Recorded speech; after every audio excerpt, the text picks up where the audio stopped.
Okay.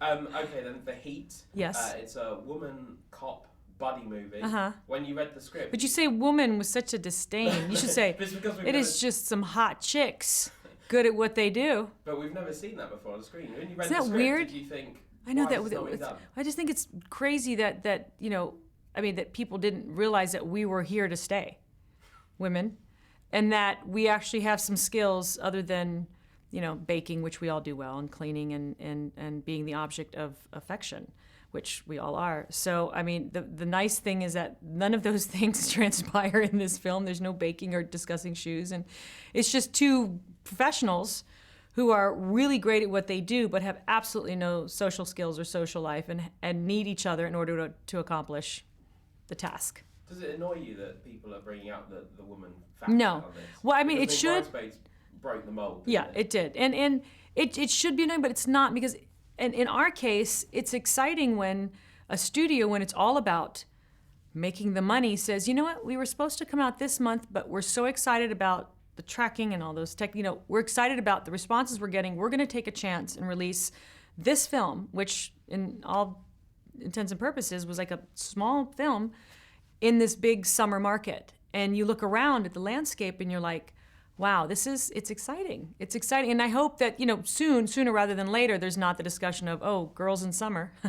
No, we're not in bikinis. But if we wanted to have been, we could have, but we chose not to put that out in the film. And in any buddy movie, yeah, you need great chemistry between the two buddies. Yeah. You guys definitely have it with Melissa. Yeah. Was that instant? Did you have to work at that? It did. We didn't. And we didn't have time to work at it. So if it didn't work, we were SOL. So yeah, no, it was, we literally had 2 weeks to decide on whether we're going to do this. Flew down to Atlanta and met her. And we have mutual friends in common. We had just never met. And once we met, I went, okay. And I think because I liked how much she was off screen with her family and how she lived her life, that I was like, okay, at least I like her as a person. How bad can the other half be? And fortunately, it was love at first sight with us. How much of it was improvisation? With certainly the bar scene and you guys. The bar scene, the drunk. Yeah.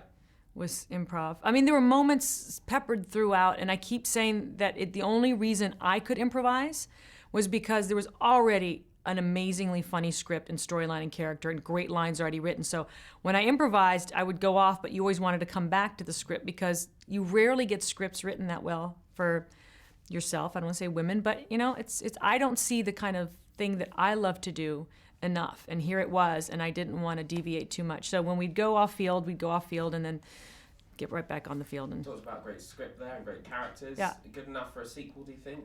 You know what? I don't know about sequels. I just don't know about them. Mine have not done well. What about this one? Would you be keen on doing it? I don't know. I've heard talk of it, but I don't think I'm in it. I think my character died at the end of this film and no one told me. So that's probably why they're not bringing it up. Because I haven't seen the completed film, so I'm probably going to be surprised tonight when I see it and I go, oh my God, I died. No wonder I'm not in the sequel. I don't know anything about sequels. And just finally, a film where you might die as well. Yeah.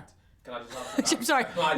What happened? I haven't seen it. Gravity. Ah, yes. I sat in the theatre and I watched the trailer for it, and I've never had a reaction to a trailer. It was silence, there was fear, then people just started laughing out of just nerves, I think. Yeah. Well, that's a testament to Alfonso Cuarón, who is one of the most magical and profound filmmakers I've ever worked, storytellers. And he chose that little moment to represent, and the fact that he got across in that little moment some of the most amazing parts of this film, it's just, I can't say enough. I can never verbalize just how proud I was to be in his company for that amount of time and been able to do the things that he let me do. And it's a story that it's amazing, and you will feel like you didn't take a breath for 2 hours, and then you'll leave looking at your life going, what am I not doing that I should be doing? It's almost like it's giving the opportunity to almost die and look and go, what should I do now before it all ends? And it's, he's able to accomplish that in ways that I don't know how he did it. Can't wait to see it.